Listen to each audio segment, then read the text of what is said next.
IIT IM से graduated billionaire यशीश Dahiya बोलते हैं कि मेरी तरह मेरा बेटा भी एकेडमिक्स में ज्यादा इंटेलिजेंट नहीं था, क्योंकि उनके बेटे ने स्कूल के टेस्ट के लिए 4 बार एंट्रेंस एग्जाम दिया था। ये एक सिंपल स्कूल का टेस्ट था, 6th या 7th क्लास के लिए, ना कि कोई बहुत ही बड़ा कॉम्पिटिटिव एग्जाम। और फाइनली 4th टाइम में वो स्कूल के एंट्रेंस एग्जाम में सिलेक्ट हो गए। और उस वक्त यशीश के बेटे ने उन्हें एसएमएस सेंड किया और कहा, पापा 2 तरह के लोग होते हैं, एक जो हार मान लेते हैं और दूसरे जो जीत जाते हैं। इवन 10th क्लास में यशीश के बेटे ने उन्हें फोन करके कहा था कि मुझे लगता है कि मैं अपनी क्लास में सबसे डम लड़का हूँ, लेकिन मैं इतना हार्डवर्क करूंगा कि सबसे आगे निकल जाऊंगा। और हुआ भी यही, उनकी सिलेक्शन ऑक्सफोर्ड में हो गई और यहाँ से वो इंजीनियरिंग कर रहे हैं। तो पॉइंट ये है कि जिस इंसान का ऐसा एटीट्यूड है उसे कोई भी नहीं रोक सकता, क्योंकि हार्डवर्क से कोई भी इंटेलिजेंट बन सकता है। तो ये जो गॉड गिफ्टेड वाली थियरी है, इसे रहने दो। जो सबसे ज्यादा हार्डवर्क करेगा फाइनली वो ही जीतेगा। ये जो गॉड गिवन टैलेंट वगैरह वाली कहानी है ना, ये तो मतलब यार रहने ही दो, मतलब I don't think it really matters. Next point कहता है कि intelligent people keep asking questions.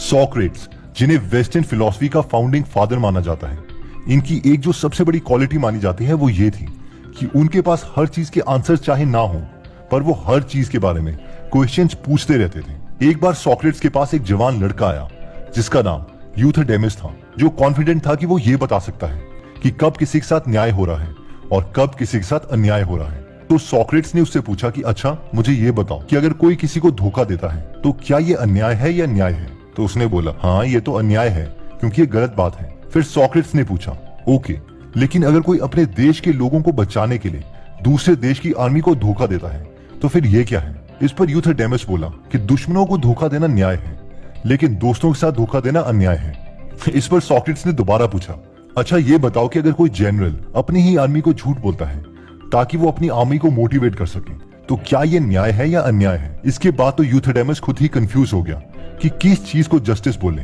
और किसको अनजस्टिस। अब इस क्वेश्चन ओरिएंटेड अप्रोच से होता यह था कि सामने वाला बहुत गहरी सोच में चला जाता था, क्योंकि उसे लॉजिकल वे में सोचना पड़ता था कि अब वो सॉक्रेट्स को आंसर क्या दे। एक्चुअली स्टीव जॉब्स की भी कुछ ऐसी ही आदत थी। जब उन्हें एप्पल से निकाला गया था तो उन्होंने पिक्सार कंपनी का काफी बड़ा पार्ट खरीद लिया था और फिर वो पिक्सार कंपनी मैनेज करने लग गए थे। उस वक्त वहां के इंजीनियर्स काफी घबरा गए थे, क्योंकि वो जानते थे कि स्टीव जॉब्स बहुत डिमांडिंग है। एनीवेज, पिक्सार के को फाउंडर एड कैटमेल बोलते हैं कि उनकी बात स्टीव जॉब्स से ज्यादातर फोन में होती थी। वो बहुत सोच समझकर उन्हें कोई आइडिया बताते और स्टीव जॉब्स उनसे उसी वक्त दूसरा क्वेश्चन पूछ लेते कि अगर ऐसा है तो ऐसा क्यों नहीं है। फिर एड फोन रख देते और उस क्वेश्चन का हफ्तों तक आंसर ढूंढते। अगले हफ्ते जब वो स्टीव जॉब को पुराने क्वेश्चन का आंसर देते तो स्टीव जॉब उन पर नया क्वेश्चन पूछते थे और ये दोबारा से काफी हफ्तों तक चलता। I would say something to him and he would immediately shoot it down because he could think faster than I could. Third point कहता है कि use this 5 step process for critical thinking. फॉस करिकुलम स्पेशलिस्ट समंथा अगूज कहती हैं कि critical thinking के लिए हमारे पास कैपेबिलिटी होनी चाहिए कि हम किसी भी सिचुएशन को बहुत छोटे टुकड़ों में तोड़ सके और उसे लॉजिकली एनालाइज कर सकें। और ऐसा करने के लिए हमें 5 स्टेप प्रोसेस फॉलो करना पड़ेगा, जिसमें फर्स्ट स्टेप कहता है कि फॉर्मुलेट योर क्वेश्चन, यानी एग्जैक्टली पता करो कि हम किस क्वेश्चन का आंसर ढूंढ रहे हैं। ये सुनने में तो आसान है, लेकिन इसे करना बहुत मुश्किल है। बहुत से लोगों को यही नहीं पता कि उन्हें चाहिए क्या। इंटेलिजेंट माइंड्स छोटी सी बातचीत के बाद भी एग्जैक्टली बता देते हैं कि उन्हें जाना कहाँ है। फॉर एग्जाम्पल, एक एवरेज इंसान कुछ इस तरीके से बात करेगा, यार मुझे फिट होना है या मुझे अमीर बनना है। इन क्वेश्चंस में कोई क्लैरिटी नहीं है, लेकिन एक हाई आईक्यू वाला इंसान इन्हीं स्टेटमेंट्स को कुछ इस तरीके से बोलेगा कि मुझे अगले 2 महीने में 5 kg कम करना है और वो मैं अपनी डाइट को कंट्रोल करके करूंगा, या फिर मुझे इस साल 1 करोड़ रुपए अर्न करने हैं और वो मैं एफिलिएट मार्केटिंग से करूंगा।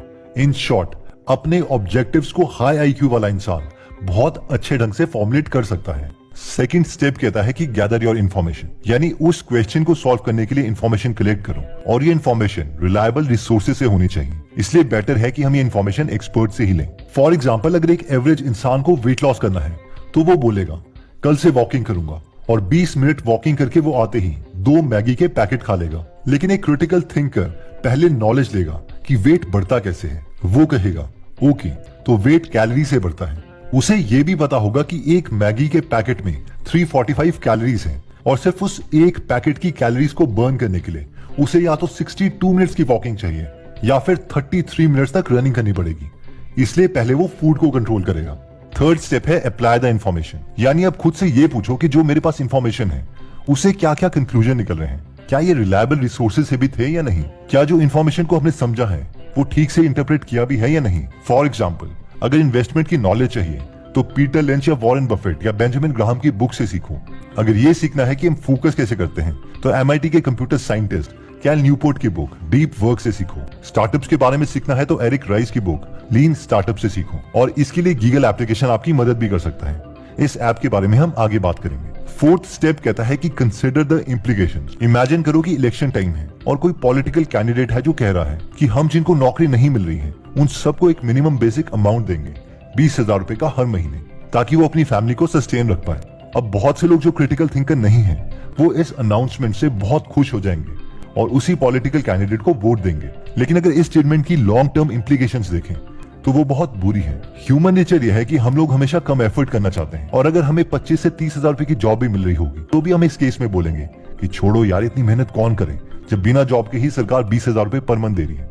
अब इससे होगा ये कि देश की वर्कफोर्स कम होने लग जाएगी और हम निकम्मे होते रहेंगे। तो परमानेंट सोल्यूशन ये है कि एक्चुअल में जॉब्स क्रिएट किए जाएं। नए एंटरप्रेन्योर्स के लिए शुरू के सालों में टैक्सेस कम किए जाएं ताकि ये इनोवेशन करें और जॉब्स क्रिएट करें। फिफ्थ पॉइंट कहता है कि explore other points of view. ये पॉइंट कहता है कि ऑपोजिट लोगों के थॉट्स सुनने बहुत बहुत इंपॉर्टेंट है। हमें ये पता ही होना चाहिए कि हम गलत क्यों हो सकते हैं। For example, MIT Sloan school of management एक बिजनेस स्कूल है MIT का, जो यूएस की one of the best universities है। तो इसमें वो स्टूडेंट्स के लिए अपने बेस्ट रियल वर्ल्ड एंटरप्रेन्योर्स लाते हैं जो उन्हें लेक्चर्स दे सकें, अपने नए पॉइंट ऑफ व्यूज बता सकें। लेकिन सबसे इंटरेस्टिंग बात यह है कि वो बॉक्स में ऑपरेट नहीं कर रहे हैं, यानी सिर्फ अपने ही देश के एंटरप्रेन्योर्स नहीं लाते बल्कि बाकी देशों के बेस्ट एंटरप्रेन्योर्स भी ला रहे हैं। जैसे कि उन्होंने रिसेंटली इंडियन स्पीकर सीरीज चलाई है जहां पर उन्होंने जीरोधा के को फाउंडर निखिल कामत को भी बुलाया था, पॉलीगन के फाउंडर संदीप नेलवाल को भी बुलाया था, नारायण हेल्थ के फाउंडर देवी शेट्टी को भी बुलाया था। इससे फायदा ये होता है कि दूसरों ने जो अपनी ब्रेन पावर को यूज करके कंक्लूजन्स निकाले हैं